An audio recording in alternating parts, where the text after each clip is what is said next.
In today's edition of the Alibad Connect, we have a gentleman known as Edwin Muramuzi. He's going to be speaking to us in a short while, and Jackie is going to have that's on point with this gentleman. Now, we're talking about youth participation in politics and issues affecting them.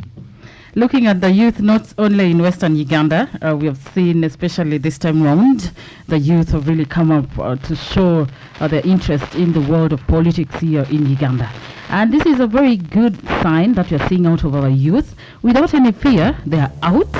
And so many of them are willing to, go and represent us in parliament and different seats where their interests lie. Now, this day, Friday, the 18th of September 2020, we have got a guest in our studio in our Alibad Connects. And this is none other than Muramuzi Edwin, who is aspiring to get the seat of Western MP come 2021. And he will be in that seat. If he is elected, he will be there till 2026. Good morning, my friend. Good morning, Jackie. How are you? Good. How are you? I'm okay. It's good to have you. Good to meet you too. Thanks so much for hosting me here. Well, tell us about yourself, where you come from, how old are you? Yes, thank you so much. I'm a young man who has been born and raised from Western Uganda. And about how old I am, I'm 26 years now, and I'm aspiring for Western Youth MP seat, like you've just mentioned. It's true, you're not lying. Yes, and about myself, maybe I've studied and completed my secondary education from Barra High School. That was way back in 2014. And I joined Makerere University, where I studied civil engineering. Yes, and during my time there, of course, I also served in different capacities. I was a student leader. I served as the president Makerere Engineering Society. I also served as the president of the College of Engineering, and at the same time, I was on the Council of College Presidents, bridging the gap between the students and the university administration. As that council, and it was the first council which was established by a team that I was a part of. But I also served as the national coordinator for the Loan Scheme Students Association during my time there, where I was coordinating all university students in all the institutions in Uganda who were under the scheme, the government loan scheme. Yes, I think that's how I can briefly introduce myself, Jackie. Well, now in the world of politics, Edwin, what has pushed you, what has interested you in the world of politics? In the world of politics, I would say what has pushed me, or what has interested me so much to get into that, it is the conviction and the zeal to want to work and to serve the young people, to fight for the better future of our generation. And of course, to do that, it has to start with us. We must be interested as young people, number one, and we must be extremely concerned about what's happening around us, and we must be in a position to push, to take action as young people. So as a young person, I feel like it is time for us young people to get involved in this, and that's why myself I'm here and I'm offering myself. Given my past leadership experience, I'm convinced with no doubt that I have what it takes to lead the youth of Western Uganda, and I would appeal to all other youth out there to interest themselves in leadership, to interest themselves in not just politics but all sorts of leadership wherever they are, because it is through leadership that we can influence things that are around us, that we can have our voices heard, and we can better our lives in all ways, if I may say. Well, is this the first time you're aspiring, or you've done this before as a member of parliament? I've definitely not aspired before as a member of parliament, but I've been a leader, as I've mentioned before. I've been a student leader in Makerere. I was a college president for the College of Engineering when I was studying civil engineering at Makerere. I was a national coordinator for Loan Scheme Students Association. I was a board member for the Higher Education Student Financing Board, representing the youth, representing the students who are on that board. And at the same time, I was a member of the Uganda National Engineering Students Association. I was the council member. So I've served the young people before. I've listened to them. I know what actually affects the young people. And I'm convinced beyond reasonable doubt that I'm more placed and I'm in a better position to actually fight and push for the agenda of the young people. Well, Edwin, what are your plans for the youth, specifically youth from Western Uganda, where you're aspiring?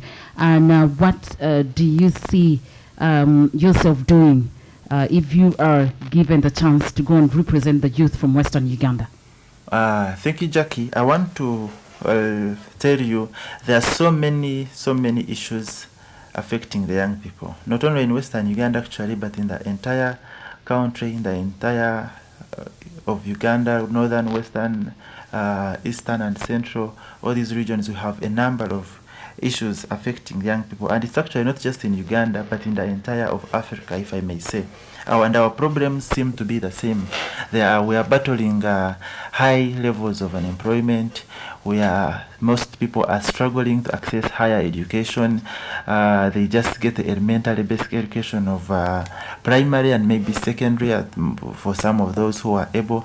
We see a very large percentage of young people dropping out of school at secondary level, which is sad. We need to push and make sure we have these more and more people accessing higher education, because that is the only way we can equip them with skills to make them survive for their lives, for in their future.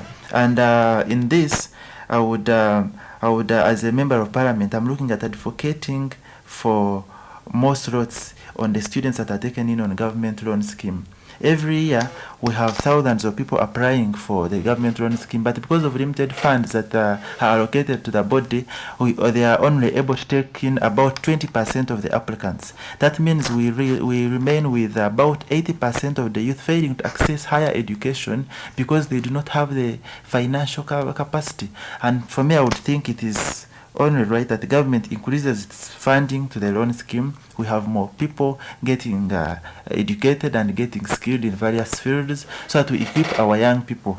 And on the issue of unemployment, I would advocate for more support to the young people to help them on how they can sustain themselves. First of all, I'm not one of those who think we should get government jobs. We should lobby for jobs in ministries and government agencies for the young people, because from history, and if you follow the history of the developed world, there is no country that has ever developed from employing their youth. No, we have to get support young people to start their small-scale industries, small-scale businesses, cottage industries. We lobby for them money. Government supports them as they grow, and that way they are first of all earning for themselves.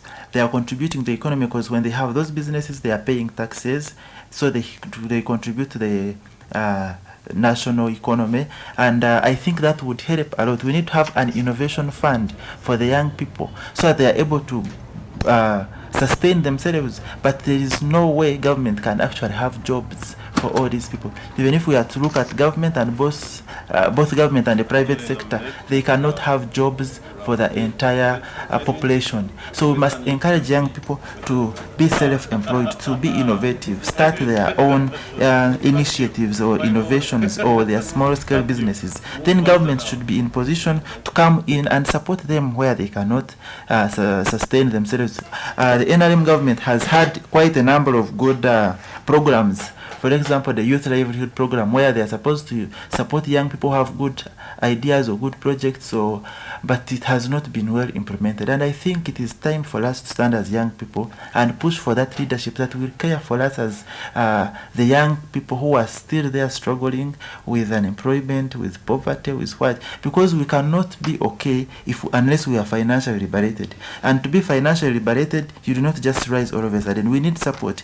And I would appeal to government, and it would be my cry, and it's one of those things I will fight for seriously, to make sure we support the young people who have their own innovations, who have businesses, who have good ideas, because that is the only way we can develop and give our youth financial independence. Well, Edwin, talking about supporting of youth in Uganda, the government of Uganda has really worked hard, at least to a certain level, to see that they loan the youth of Uganda. You talked about loan schemes. We have seen this coming through, but there's a lot of cry that has also been thrown upon the youth because most of them tend to take this as a joking matter, and sometimes when they get the loans, they use it they use it for other purposes. What is your plan on youth like this?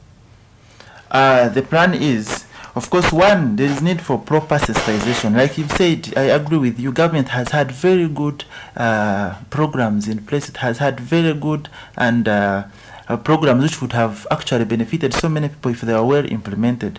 For example, the Youth Livelihood Program would have been a very good program and it would have helped and touched many people's lives. But there are loopholes. Money is sent, it does not reach the final people. Money is sent, people receive half. People are fighting for it. We need to have a proper structure, and we need to make sure that we also do what? We also sensitize the young people and mobilize them properly to know how to actually embrace some of these programs that government comes up with. About the loan scheme, when that money is not given to students, that money is paid to the institutions directly. The problem is that some students, because they are not paying their own money, when they reach there, they start playing around here and there, and they are not serious. But other than that, that is a very good program. Money is not given to students directly. When you apply and you actually qualify to get the loan scheme, the sponsorship, the money is not given to you as a person. The money is paid directly to the university, and I think that is a very good initiative, and it's been performing very well, and it has helped many people's lives. It has helped many young people, and I think government should have more funding to that project, in my own view. And I have personal testimonies of people who actually did what, who actually benefited from that. But there is also an issue of sensitization. Many people across the country don't even know that some of these programs exist. I met a young people from Bushenyi district, a young person from Bushenyi district who had finished A level, and he had scored 17 points in PEM. And 17 points in PEM, that person has actually performed very well. But he missed getting government scholarship, and he did not know about anything to do with loan scheme. He had spent a whole year in the village, and he had had a dead year, and he was planning on leaving school. And when I got him, I informed him about the loan scheme. The young man applied. He finally qualified and got the loan. He's now in Makerere studying, and he's doing very well. So there is an issue of sensitization. We also need to make sure that when these government programs come up, our leaders take initiative to actually inform the people about them so that they can embrace them and take advantage of them. Well, besides sensitization, there's also a lot of cry that there's a lot of politics and favors surrounding awarding of scholarships, government scholarships to students. What do you say about this, and what would be your plan to see that this doesn't continue? Of course, I want to tell you one thing, Jackie. One of the problems that we are faced with as a country, and I would say as Africa, it is corruption. It is corruption. And we cannot actually achieve all these things I'm talking about unless we first address or lay strategies to address that bigger issue, that bigger problem, corruption. And that's why I'm saying we should have patriotism classes. We should teach people, or we should actually encourage young people to love their country. If you love your country and you're entrusted with a public office, then you should do whatever you can to make sure you serve people in the right way, not to be corrupt, because at the end of the day, we should look at the bigger picture. We do not want our children to also suffer the same challenges we suffered. And if you cannot change the way we think, if you cannot change the way we look at issues, if you cannot get away with this corrupt mind of ours, then we are not going anywhere. So corruption is something that has to be condemned. But from what I know, I personally applied for that loan scheme that I'm talking about. I did not know anyone there. I was not connected to anyone in that institution of the Higher Education Students Financing Board, but I was able to actually get the loan. I went to Makerere, I studied civil engineering, they paid my tuition, and so what I know is that many young people are actually getting the loan on merit. If there are issues of corruption, then they should be highly condemned. I've heard of Baferi, the Bayai, who just get these young people who are desperate on the streets, and they ask for money from them to help them get a loan scheme, and at the end of the day they don't even get it. So all those are issues that need to be addressed and that need to be fought seriously if we are to move far and if we are to help our young people. Indeed, that is Muramuzi Edwin, and is aspiring for Western Youth MP come 2021. And he's our guest this morning, Friday, the 18th of September 2020. If you want him to answer any question of your thoughts in line with the youth in Uganda, you can give us a call on 0773239789. And as we continue, Edwin, what difference do you think you will make if you are voted in to represent the youth of Western Uganda come 2021? What difference do you think you're going to make? And looking at what incumbents are doing, do you think you'll do something different from what they are doing now? I don't. The incumbents have done their part. They have done their best to make sure they make their contribution. And my job here would not be necessarily doing a difference, but adding a brick on where they've stopped. They've done their part. And for me, I also come with these ideas that I'm sharing with you to add on what they've done. They've done their best, and I appreciate it, and I applaud them for whatever they've done. But I am here to also add something from where they've stopped. Yes. Like what additions do you have to add on whatever they have stopped? The additions that I'm sharing with you here is the innovation fund that I've told you about for youth, support youth with who have nice ideas, to liberate them from the financial dependence and this issue of unemployment, to increase funding for higher education, to make sure that we have more people accessing higher education.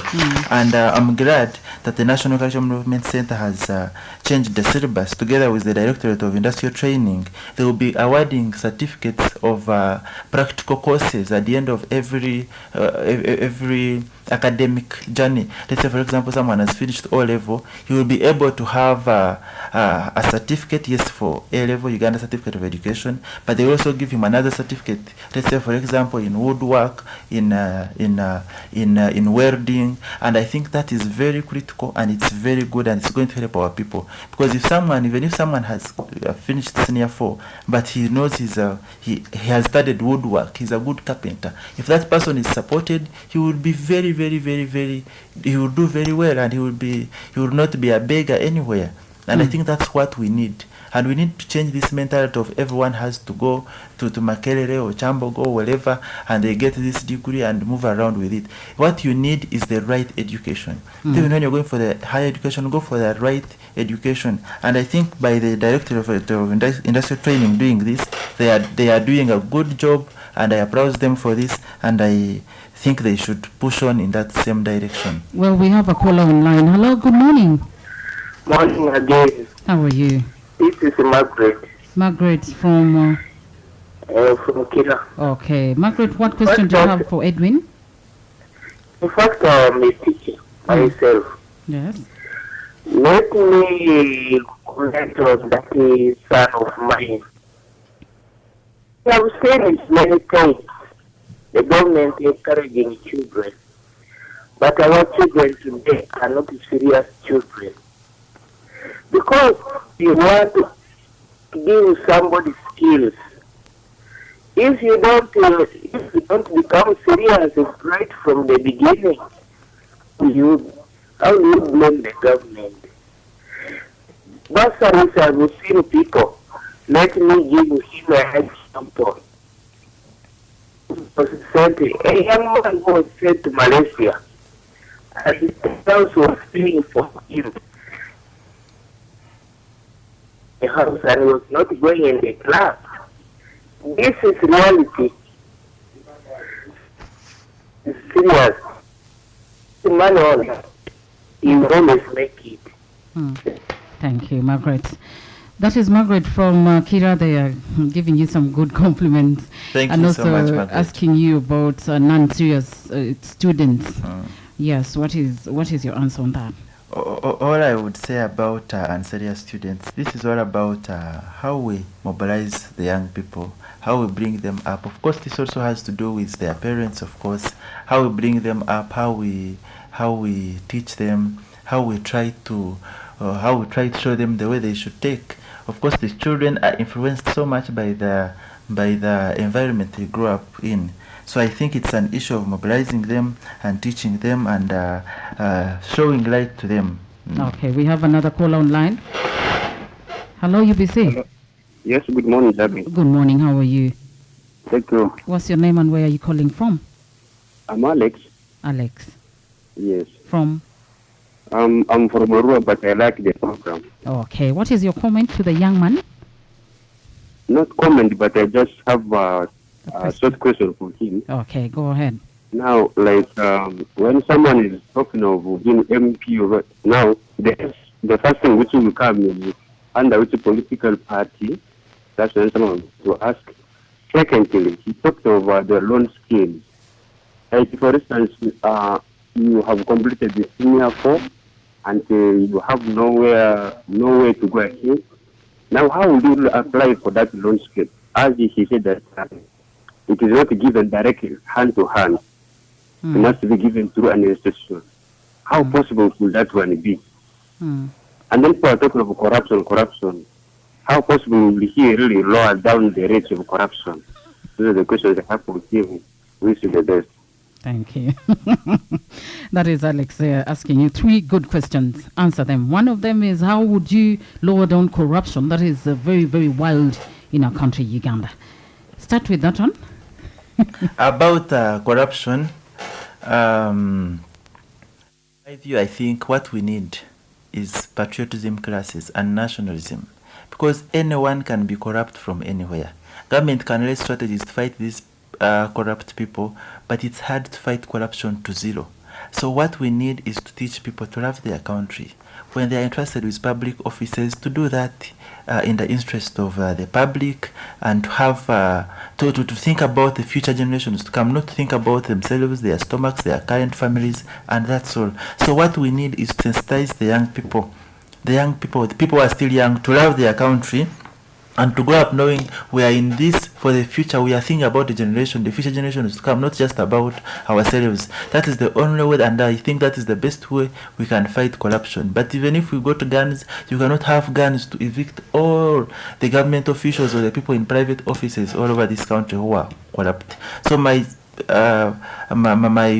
view, I would think we need to address this from the young people, so that the generation that is coming up comes up with a different view, comes up looking at things differently, not thinking about embezzling whatever fund comes along your way, not thinking about fighting for yourself as a person per se when you're in public offices, but having the interests of the Ugandans at the back of your mind in whatever you do if you're in a public office.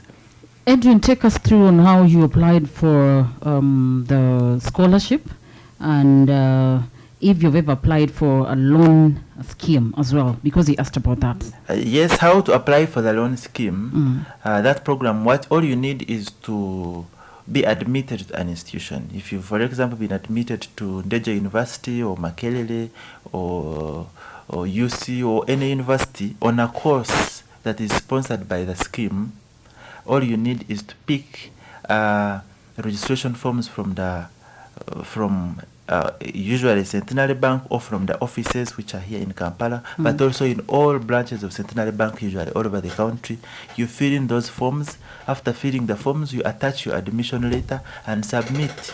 They will do their scrutiny, and they will shortlist those who will have gone through. And after you've gone through, you'll be contacted, and you'll just report to your institution and start studying. That's all. As easy as that. Before we take another caller, where do you lie? Are you on the NRM or what? You also asked about that. I do not know how I actually forgot to talk about that when I was introducing myself. I'm an NRM candidate, and I'm contesting for NRM flag, and the elections are going to take place on the 10th of October this year. That is next month. The reason I'm in NRM is simple. It's because NRM to me represents a much better and more enlightened future for Uganda than any other political party. You can call in and ask Edwin Muramuzi, who is aspiring for Western Youth MP, on 0773239789. Hello, good morning. Hello. Hello. Well, as we wait for another caller, that caller has not come through. Edwin, what are the challenges that you are experiencing as is your first time to walk into the world of politics? It's not my first time to walk into the world of politics. I've been a student leader, I've been a leader at that level, so I know the politics. So it's not my first time, but the challenges are there. Well, this is working in National politics, yes, maybe. at National large. politics, yes. National politics is my first time. Okay. So the challenges are there, of course. The politics of Africa and the politics of Uganda have been highly commercialized. You find people who are not actually interested in listening to what you have to do for them. They are not interested in what you stand for. All they want is how much you have for them. And I feel like that's a very serious challenge that needs to be seriously fought and addressed. And it needs to be kicked out of the young people's minds, because at this age, if that's what you need in a leader, then there is a big problem. There is a big issue. We need to question the quality and the type of leaders we shall have for our nation. Good morning. Morning to you again. Yes. Is this Margaret? Yeah. Okay, go ahead. I would like to challenge that son of mine. Is he aware that the sensitization of children is a joint venture? The parents, the teachers, the government, and the community. If I had a way of interfacing with that son of mine, I would have told him enough, and he would have kept quiet. That to be an MP for the youth. Thank you, Margaret. Thank you so much, Well, that Margaret. is a challenge. I would also want to meet you as a parent, as an elder, to learn more from you. I would actually want to meet you, because I feel like there's a lot I can learn from you. Thank you so much. Hello, UBC. Yes, good morning. Good morning. Who is this and where are you calling from? You're speaking to Kidega Moses. Kidega I Moses. am calling from Kampala. Mm. And yes, I want to confirm that personally I know Edwin. Mm-hmm. When you were serving as president of the College of Engineering, I was at the same time serving as the president of the College of Computing. And I also doubled as the chairperson to the same Council of College President. And yes, I know Edwin as a young person whose leadership prowess is unquestionable. But well, now that he desires to serve us young people at a bigger scale, I would love to pose to him this question. Edwin, the youth constitute about 75% of the general population of this country. That is between 18 to 30 years. Now, this mass is not a productive mass. It is not a critical mass. What is your plan to transform this very big group of Ugandans into a critical mass? People who can actually contribute towards taxation, people who can actually contribute towards the economy of this country, people who can actually contribute towards the national development agenda of this country. Of course, we have issues with standing, like unemployment, which I've heard you address, and I think, yeah, those are some feasible solutions. But right now, how best can the young people contribute towards the national development agenda? Because we are so many, but we are not productive. So how do you plan to make us productive as a young people? Thank you. Kidega Moses there. Thank you for calling in. Thank you so much, Moses Kidega from Kampala, for that question. It's true. According to you, boss, about 78 to 80% actually of our population, they are young people. They are youth between 18 to 30 years. And like he's saying, most of these people are not productive. He's asking how we can make, how we can make them a critical mass. Critical mass are those people who are able to make a meaningful contribution to the national development agenda. And the only way we can do that is to make them productive. And by making them productive, that's what I'm talking about. We support them. We support their businesses. We support their ideas. We lobby for funds on their behalf so they are able to do business, earn themselves a living, but also pay taxes and contribute to the national economy. And that way they are adding to they are contributing a lot to the national development, to the economy of a country, other than just being there, gambling and all that. And maybe another issue that I should talk about is the healthcare system. We need to have the healthcare system seriously improved and focused on, because I was Very many young people are actually battling serious issues, health issues. Some of them are addicted to disease, to drugs and all that. And if we have a mass of young people who are addicted to drugs and they are spending time in all that, that means there is a big problem. At the end of the day, these people are not adding a lot to the economy. I was happy today when I was walking in. When I was coming, I met people who had a campaign against smoking on Ginger Road. Those are things we should fight, because we need to turn these big masses of people into accurate commerce, so that they are able to contribute a lot to the national development agenda. Thank you so much. Well, that is Edwin Muramuzi, aspiring for Western Uganda Youth in the office of Member of Parliament. And still continuing, Edwin, which are some of the areas that you're going to fix very fast if you are elected in office, looking at problems the youth of Uganda are experiencing, like unemployment, failure to succeed in education, and issues related to family and drug abuse and all that? What is your area? What do you think you're going to fix very fast that you see really affecting the youth of Uganda? Number one, our people who have the capacity must access higher education, and this is easy. Government has money, but the priorities are different, and depending on the quality and the types of leaders we have, the money goes to different priorities. I would push for more funding to the higher education to make sure that people, young people, many people are able to access higher education.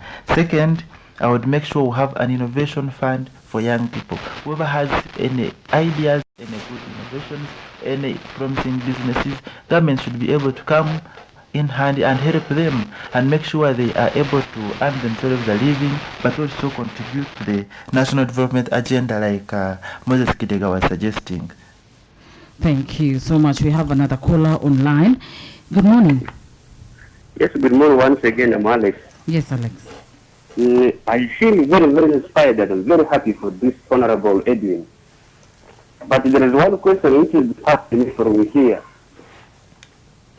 So, Mr. Edwin, you see now our elders, they are getting their money every month, regardless loan, what.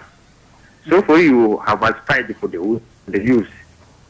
So for someone who does not even know how to write his or her name, how are you going to help that person?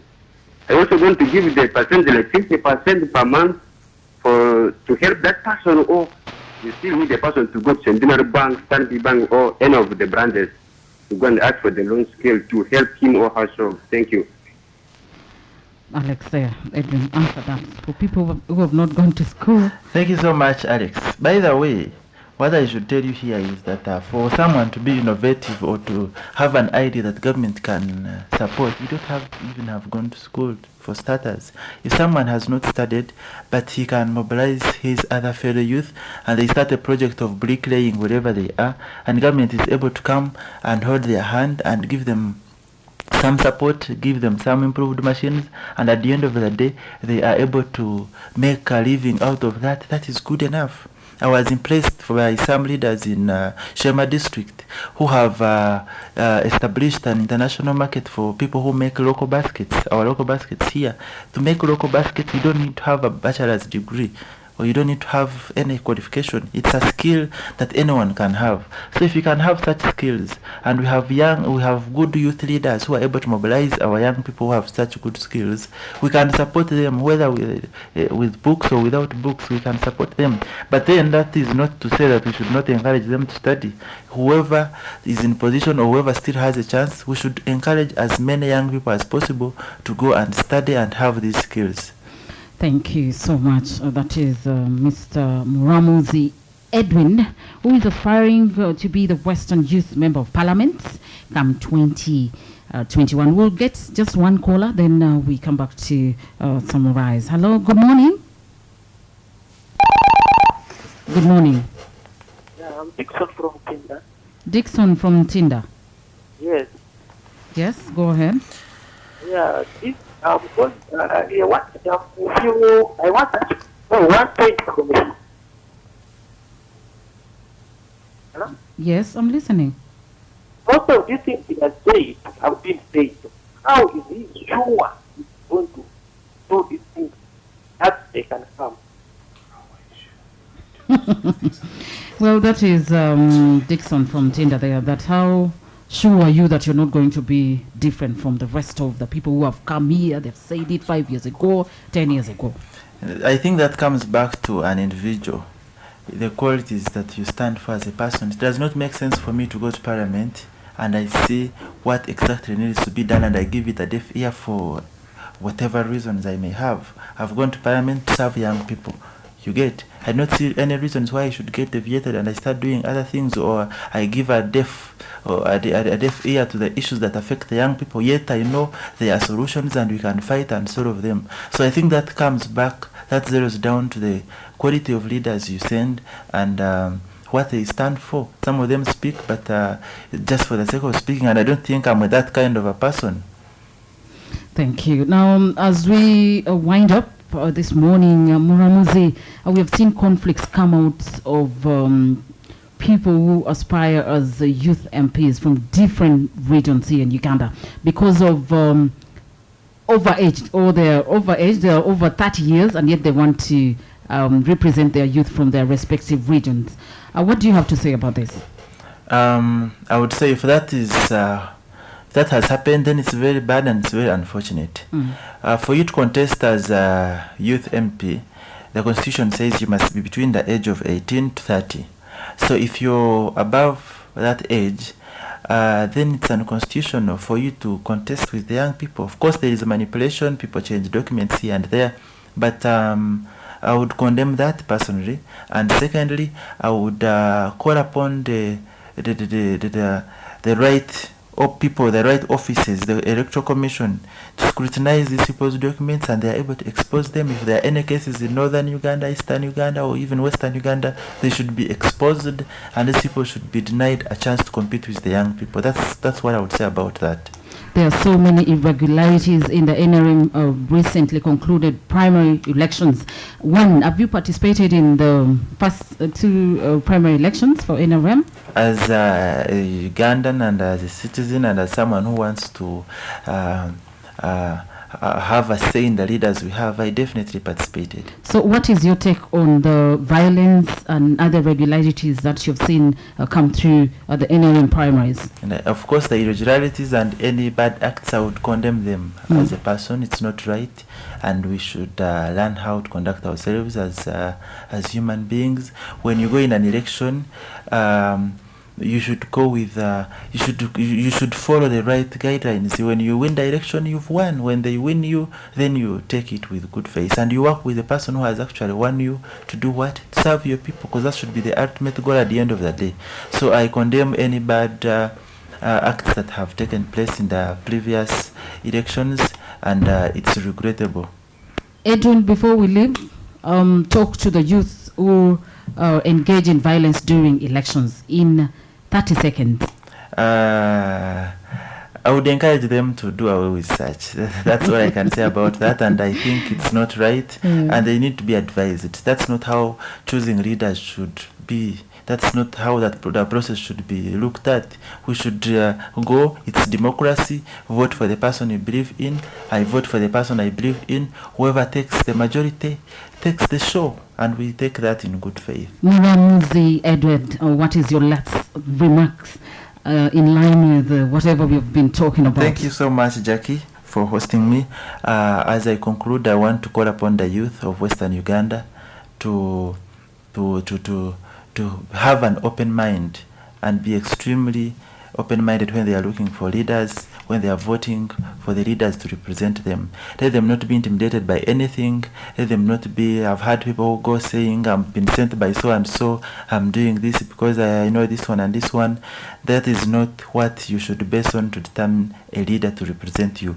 To look for the right leader, it's not about how many people he knows or who he has interacted with. It's the ability of that person to actually lobby and fight to address the issues that affect the normal human being, the youth in Western Uganda. So look at the people, look at the right person to help you in that, look at the people who will actually represent your views, and those are the people you should actually place in those particular offices. And for this specific office of a Western Youth MP, I have no doubt whatsoever that I'm the best candidate and I will deliver for you. I know you will not have any regrets having voted me in that office. Thank you so very much for coming through. And that is Muramuzi Edward.